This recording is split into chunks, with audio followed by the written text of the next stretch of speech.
All right, let's get right into it. We're going to talk about a paradox that so many of us are living through right now. It's this idea that having two incomes, which sounds like it should be a massive financial win, is actually leaving a lot of families feeling more stretched and stressed than ever before. So let's just start with a question that might feel a little too familiar. You look at what you and your partner bring home, maybe a number like this, a number that puts you well into the top quarter of earners in the country, and you just think to yourself, how do we make this much money and still feel this broke? I mean, picture this professional couple, right? Maybe she's in marketing, he's in tech, and together they're pulling in $133,000 a year.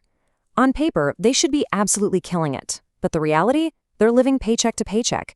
Any unexpected expense, like a car repair, has to go straight onto a credit card. They checked all the boxes society told them to check, and yet they feel like they're just treading water. If that sounds even remotely familiar, you are not alone, and it's not some kind of personal failure. So what on earth happened? Where did all that money go? Where did the promise of this dual income dream disappear to? Well, to really understand what's happening now, we have to rewind the clock a bit.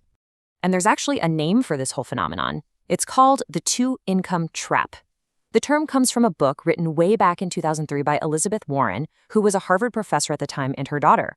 They studied thousands and thousands of families who had filed for bankruptcy, and they found something that was just completely backwards from what you'd expect. And this is it, the core, absolutely shocking discovery they made. It wasn't just that two incomes didn't solve all the problems. It was that dual income families were actually more likely to go bankrupt than single income families were. Just let that sink in for a second. Working twice as hard, bringing home two paychecks, and ending up in a riskier financial spot. That's the trap. And this comparison really lays it all out. You look back at the 1970s, and a typical middle-class family could get by, and get by pretty comfortably, on just one salary. They had breathing room. And this is the really crucial part. If something went wrong, the other parent could go out and get a job. That second potential income was their safety net, their insurance policy. Fast forward to today, two incomes isn't a bonus, it's the baseline. All the fixed costs of life have ballooned to consume both paychecks, which means that insurance policy, it's already been cashed in, just to pay the monthly bills. And housing is probably the #1 villain in this story.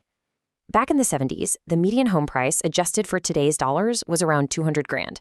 By 2023, it was over $400,000. It literally doubled, even after you account for inflation. You see, as millions of families sent a second earner into the workforce, they all started bidding against each other for the same houses in the same good school districts, and the prices just went to the moon.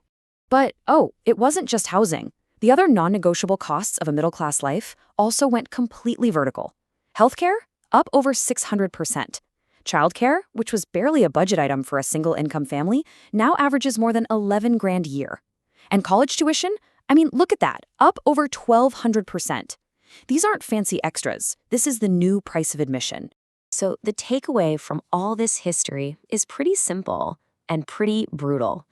That entire second salary, the one that was supposed to be for vacations and investments and security, it never even had a chance.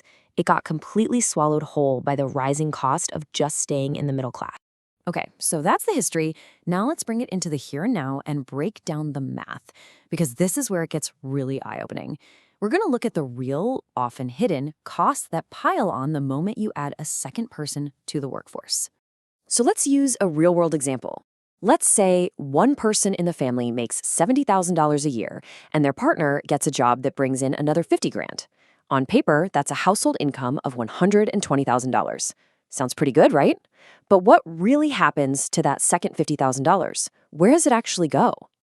Well, first up, taxes, and here's the part that trips a lot of people up.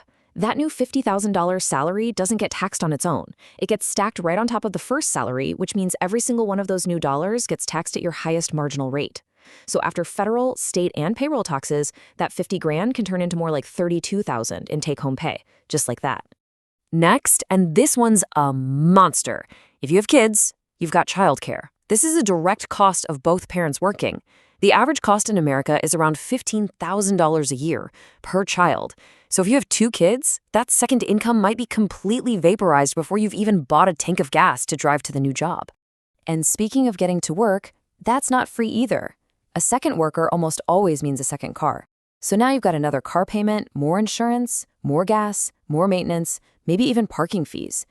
The average commute can easily cost $5,000 a year, but if you have to add a whole second car to the family fleet, that number could jump to $8,000 or more. And finally, there's this hidden category that we'll call exhaustion costs. Because let's be real, when two parents are working full-time jobs, time and energy are in short supply. And that means you end up spending more money on convenience, more DoorDash, more takeout, maybe you hire someone to clean the house. These little things can easily add up to another $7, $8, even $10,000 a year. So let's do the math. You start with that $50,000 salary, you take out taxes, you subtract the cost of daycare for one kid, you take out commuting costs, and you factor in those exhaustion expenses, and what are you left with? About $2,000 a year. Seriously, a whole year of work, stress, and commuting, all for a net gain of about $8 a day. And this is the core of the trap. The bank looks at your big, shiny gross income of $120,000 and says, sure, you can afford this big mortgage. You make all your lifestyle choices based on that big number. But your actual real-world financial flexibility, that's based on the tiny net number. You end up locked into these huge fixed expenses that demand both incomes keep flowing perfectly with absolutely zero room for anything to go wrong. Okay, so that's the problem, and yeah, it's a big one. It might even feel a little overwhelming, but here's the good news. Just understanding that the trap exists is the very first step to getting out of it. So let's pivot and talk about how to actually escape. This quote right here is the whole key. It's a mental shift. You have to stop thinking of your household income as one giant pot of money. Instead, you start treating that second income as a temporary bonus, a special tool that you're going to use for a very specific purpose. So here are the two paths you can take. The standard approach on the left, well, that's the trap we've been talking about, where your fixed costs just expand to eat everything. The escape route is on the right, the one income foundation. The goal here is to intentionally design your life so that your biggest non-negotiable bills, your mortgage, your car payment, can be covered by just one of your incomes. That way, the entire second income becomes pure rocket fuel for building real wealth and security. So what do you do with that second income? You give it a job. You use it to build a financial fortress around your family. First, you build a fully funded emergency fund, no questions asked. Then, you max out every single retirement account you have access to. You use it to obliterate all your high-interest debt. And then you start pumping money into investments. You are systematically buying back your freedom. And let's be really clear about what the real goal is here. This isn't just about saving money for the sake of it. It's not about being cheap. Every dollar from that second income that you save or invest is buying you something so much more valuable than stuff. It's buying you options. It's buying you flexibility. It's buying the freedom for one of you to change careers, to stay home with the kids, or to take care of an aging parent, all without your financial world completely imploding. You know, in the end, the two-income trap isn't really about how much money you make. It's about how much flexibility you have. For decades, we've been told to chase bigger incomes.